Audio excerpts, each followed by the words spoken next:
Hello दोस्तों, welcome back to my channel. अगर आपने अभी तक मेरे चैनल को सब्सक्राइब नहीं किया है तो जल्दी से मेरे चैनल को सब्सक्राइब कर दें। मैं आप सबसे सॉरी करती हूँ कि आप सब लोगों को इस ड्रामा के लिए बहुत इंतजार करना पड़ा है। तो चलिए अपनी एपिसोड 33 को स्टार्ट करते हैं। एपिसोड की शुरुआत में यन शूसी से ये बात करने लगता है कि ये जॉब छोड़ना चाहता है, लेकिन शूसी को एक कॉल आ जाती है। ये कॉल पर बात करने लगता है तो यन बाहर आ जाता है। जो कॉल पर आदमी होता है वो शूसी को जेन को किडनैप करने के लिए कह रहा होता है। तो शूसी कहता है कि हम गलत काम तो करते हैं, लेकिन ये तो बहुत बड़ा क्राइम है। अगर मैं इस जुर्म में पकड़ा गया तो मुझे 10 से 20 साल जेल हो सकती है। ये सुनते ही फौरन यन यहाँ से चला जाता है। अब जेन और गाओजन घर पहुँचे होते हैं कि यहाँ पर सुवेन भी आ जाती है। जेन सुवेन के पास भागते हुए जाती है और उसको गले लगा लेती है। ये दोनों एक दूसरे को देखकर काफी इमोशनल होती हैं। तो गाओजन कहता है कि तुम दोनों अंदर चलकर बात करो। अंदर आने के बाद जेन सुवेन को फिर से हक करती है और कहती है कि तुमने तो मुझे डरा ही दिया था। सुवेन कहती है कि फिक्र की कोई बात नहीं, क्योंकि मुझे इन्वेस्टिगेशन के बाद छोड़ दिया गया है। गाओजन कहता है कि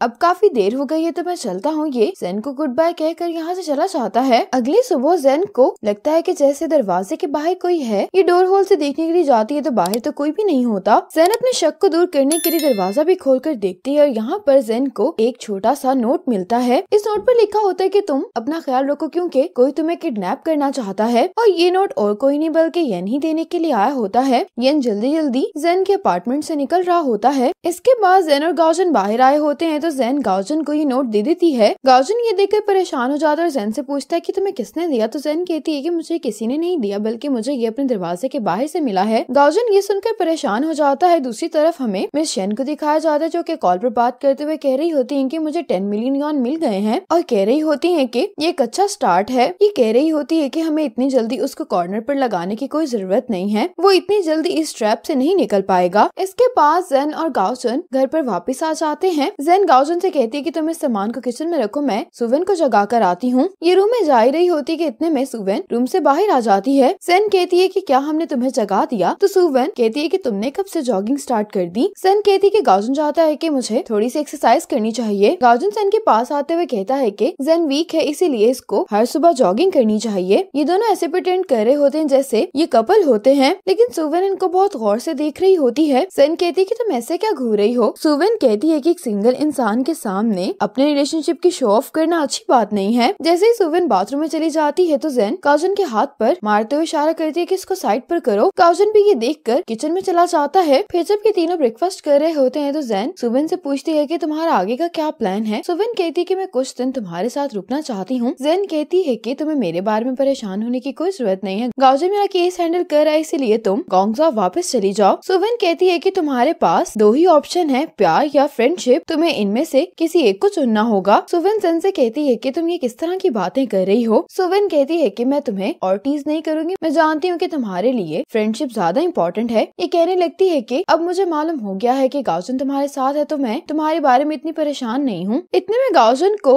जियो की कॉल आ जाती है। कॉल सुनने के लिए बाहर चला जाता है। जेन सुवेन से कहती है कि गाओजन आजकल बहुत ज्यादा केसेस पर काम करे, इसलिए इतना बिजी है। शाओची गाओजन को बता रहा होता है कि डॉक्टर ने कहा है कि जियो की सर्जरी होगी। गाओजन से पूछता है कि तुम लोग किस हॉस्पिटल में हो। शाओची कहता है कि हम ऑर्थोपेडिक हॉस्पिटल में हैं। गाओजन कहता है कि तुम जियो को ह्यूमैनिटी हॉस्पिटल में ले जाओ, हम वहीं पर मिलेंगे। ये कहकर गाओजन कॉल बंद कर देता है। अब गाओजन जब वापस आता है तो जेन के साथ सुवेन बर्तन उठाने लगती है। तो जेन कहती है कि तुम जाकर आराम करो, मैं और गाओजन ये सारा काम कर लेंगे। सुवेन तो टीवी के सामने जाकर बैठ जाती है और ये दोनों किचन में सामान समेट रहे होते हैं। गाओजन से जेन पूछती है कि क्या हुआ है। तो गाओजन उसको कहता है कि कोई बहाना तलाश करो ताकि हम बाहर जा सकें। ये सुनकर जेन सुवेन के पास आकर कहने लगती है कि मैं और गाओजन कुछ देर वॉक करने के लिए बाहर जाने वाले हैं, क्या तुम्हें कुछ चाहिए। सुवेन कहती कि तुम लोग जाओ। अब गाओजन और जेन भी हॉस्पिटल आ गए होते हैं और ये लोग जियो को इस हॉस्पिटल में एडमिट करवा देते हैं। नर्स के जाने के बाद शाओची कहता है कि मुझे कोई सिंगल रूम नहीं मिला और ये वार्ड लुयांग के वार्ड से बहुत करीब है। जेन कहती है कि क्या तुमने लुयांग के लिए जियो को यहाँ पर एडमिट करवाया है। तो गाओजन कहता है कि हाँ, ये यहाँ पर रहते हुए लुयांग पर नजर भी रख पाएगा। मिस्टर चियो, शेन और वो शख्स जिसने यूनिक बनने की कोशिश की है, उसका इस हॉस्पिटल में आना कोई इत्तेफाक नहीं है। वो यकीनन कोई ऐसी बात छुपा रहे हैं जिसके बारे में हमें मालूम नहीं है। गाओजन कहता है कि मैं बाहर जाकर चेक करके आता हूँ। दूसरी तरफ सुवेन भी जल्दी में जेन को कॉल करते हुए घर से निकल रही होती है। जेन सुवेन से पूछती है कि क्या हुआ। तो सुवेन कहती है कि तुम लोग कब वापस आओगे। जेन कहती है कि हमें अभी कुछ और टाइम लगेगा। सुवेन जेन से कहती है कि क्या तुम मेरे फेवरेट एग फ्लॉस ला सकती हो। जेन को कॉल करने के बाद सुवेन घर से चली जाती है। सुवेन फोटोकॉपी शॉप पर आती है और इसके पास जेन के सारे केस के डॉक्यूमेंट्स होते हैं जिनको ये फोटोकॉपी करवा लेती है। सुवेन यूनिंग की डायरी को भी फोटोकॉपी करवा लेती है। गाओजन अब लुयांग के वार्ड के सामने जाकर चलता फिरता लुयांग की वीडियो रिकॉर्ड कर रहा होता है। लुयांग की नजर भी गाओजन के कैमरा पर पड़ती है। अब जेन देखती है कि वही आदमी जो के